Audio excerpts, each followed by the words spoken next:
Petrol महंगा हुआ तो मोटरवे पुलिस ने भी गाड़ियों की हद रफ्तार कम कर दी। जो मुकर्ररा रफ्तार से बढ़ेगा उसे भारी जुर्माना होगा। स्पीड लिमिट को 120 से कम करके 100 कर दिया गया है। 20% तक रिडक्शन फ्यूल की कंजम्पशन में आएगा।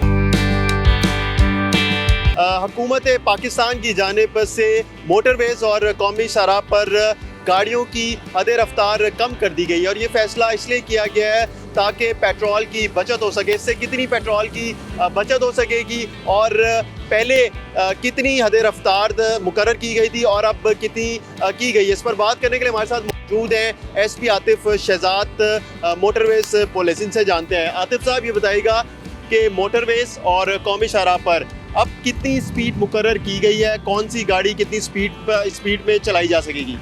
जी बिस्मिल्लाहिर्रहमानिर्रहीम, बहुत शुक्रिया आप तशरीफ़ लाए और पब्लिक तक जो है मोटरवे पुलिस का नुक्ता नज़र पेश करने का मौका दिया। गवर्नमेंट ऑफ पाकिस्तान के ऑस्टेरिटी मेजर्स के मुताबिक इस वक्त जो मोटरवेज़ हैं वहाँ पे स्पीड लिमिट को 120 से कम करके 100 कर दिया गया है। 100 की स्पीड पे आप चल सकते हैं मैक्सिमम। और इसी तरह हाईवेज़ के ऊपर जो कि 100 की स्पीड थी उसको रिड्यूस करके 80 यानी कि 80 किलोमीटर पे आप चल सकते हैं। इस कदम का जो मकसद है गवर्नमेंट ऑफ पाकिस्तान का, जो इस वक्त मुल्की और गैर मुल्क जो इंटरनेशनल एनवायरनमेंट है उसकी वजह से फ्यूल सप्लाई डिस्टर्ब हुई है, तो गवर्नमेंट ने हिफाजती इक़दाम करते हुए प्रिवेंटिव मेजर लेते हुए ये कोशिश की है कि फ्यूल कंजम्पशन कम हो ताकि हमारे मुल्क के ऊपर इस चीज़ का जो फ्यूल प्राइसेस बढ़ रही हैं इसका प्रेशर कम आए। अच्छा, ये बताएं कि कितना फ़र्क पड़ सकता है पेट्रोल के ऊपर? अब देखें ना, एक पहले 120 की स्पीड थी तो अब 100 कर दिया है, तो इससे कितना फ़र्क पड़ेगा पेट्रोल में? जी रफले, जिस तरह से अब मतलब वैसे तो ये साइंटिफिकली प्रूवन है, हर किलोमीटर के साथ इंक्रीज़ आता है। आप इस कम अज़ कम ये एक्सपेक्ट कर सकते हैं कि 20 किलोमीटर की स्पीड अगर आप कम कर रहे हैं तो 20% तक आपका रिडक्शन फ्यूल की कंजम्पशन में आएगा। और ये भी बताएं कि इस हवाले से पहले कोई कैंपेन लॉन्च की गई थी या फिर जैसी अहकामात जारी हुए हैं उसके बाद से इम्प्लीमेंट शुरू कर दिया गया था? जी, 2 दिन पहले ये अहकामात यानी कि परसों जो है हुकूमत पाकिस्तान की तरफ से हदायत आई। कल की डेट से हमने इसके ऊपर कंप्लाइंस भी शुरू कर दी।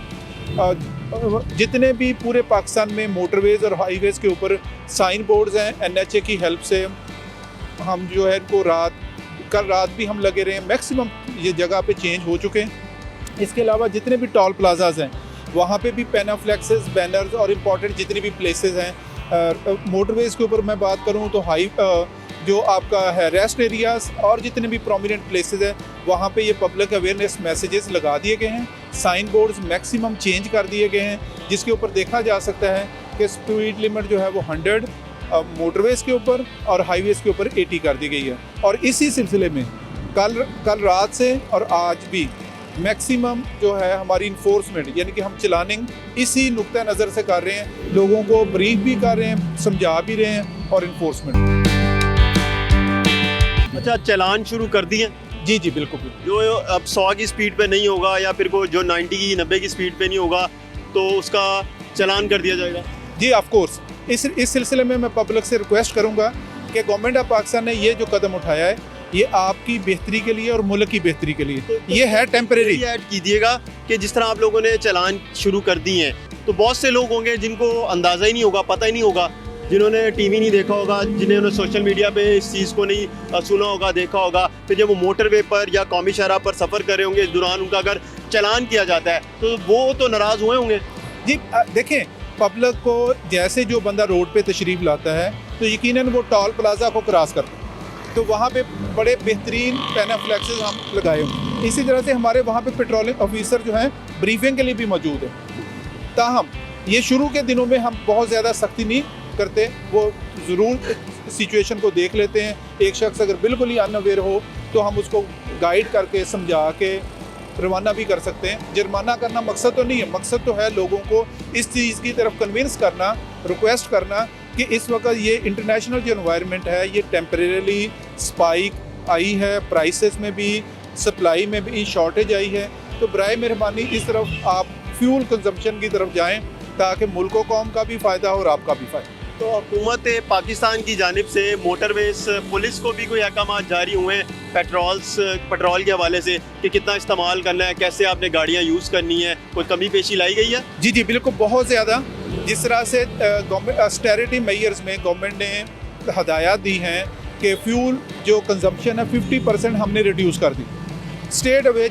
सपोज अगर पहले किसी ऑफिसर को 500 लीटर फ्यूल मिलता था, अब वो एग्जैक्टली 250 लीटर फ्यूल मिलेगा। नंबर 2, 60% गाड़ियाँ जो है आईजी साहब की डायरेक्शन पे हमने ग्राउंड कर दी। हमने जितने भी इसके अलावा जितने भी बजट के दूसरे डिफरेंट इक़दामात हैं, जो हमारा जनरल बजट होता है उसमें भी 20% रिडक्शन है ERP में, और मुख्तलिफ जितने भी यानी कि हदायत ऑस्टेरिटी मेजर वाले डायरेक्शन दी गई हैं उन सब को मनो अन एज इट फॉलो किया जाए। क्योंकि आवाम का होता है ना कि हमारा चालान कर रहे हैं, हमारे लिए स्पीड लिमिट कम कर दी गई है, लोगों को ये बड़ा शिकायत होगी कि हमने जल्दी पहुंचना था, हमारे पास टाइम कम था, इस तरह हम जल्दी नहीं पहुंच सकेंगे अपनी मंजिल मकसूद पर। तो और अपने जो डिपार्टमेंट है यानी कि मोटरवे खुद है, तो वो क्या कर रही है, उसके लिए भी कोई कमी पेशी हुई है? तो ये लोगों के ज़हनों में सवाल चल रहे होते हैं ना। नहीं बिल्कुल, हम इसलिए तो हम मोटरवे पुलिस हमेशा से रोल मॉडल के तौर पे काम करती। आपने देखा होगा कि बहुत शाज ही होगा कि हमारे ऑफिसर्स खुद किसी वायलेशन में, यानी कि हम 1 वे वायलेशन नहीं करते, हम खुद सीट बेल्ट यूज़ करते हैं, तो ये पब्लिक का कंसर्न हमेशा से दुरुस्त होता है। तो पब्लिक को मैं यही यकीन दिला रहा हूँ और बिल्कुल वाज़ेह बता रहा हूँ, आईजी साहब की हदायत भी यही है और पूरी फील्ड फार्मेशन मनो अन इसके ऊपर अमल दरामद कर रही है। हमारा फ्यूल भी 50% रिड्यूस हो गया है, हमारी 60% गाड़ियाँ भी हमने मतलब खड़ी कर दी। और अब 100 से 120 पर वापस हद रफ्तार कब तक वापस आ जाएगी? जी यकीनन ये तो जो इंटरनेशनल हालात हैं और जिस तरह से गवर्नमेंट ऑफ द डे हमें डायरेक्ट हदायत देगी तो उसके मुताबिक ही ये होगा। इसमें आखिरी एक बात मैं दोबारा से रिपीट कर देता हूँ, पब्लिक को जो रिक्वेस्ट है कि ये इक़दामात गवर्नमेंट ऑफ पाकिस्तान ने आपकी बेहतरी के लिए और मुल्क की बेहतरी के लिए और वक्ती हैं, ये कोई परमानेंट नहीं है। अल्लाह करे ये जंग के जो हालात हैं मिडिल ईस्ट में कल दुरुस्त हो जाएं तो अगले 2 दिन में 4 दिन में चीज़ें रिवाइज हो सकती हैं। तो ये ज़ाहिर बात इंटरनेशनल हालात पे डिपेंड करता है, तो हम दुआ भी करें, तवक्को भी रखें और इस सिचुएशन से निपटने के लिए जो गवर्नमेंट ने इक़दामात किए हैं उनको फॉलो करें।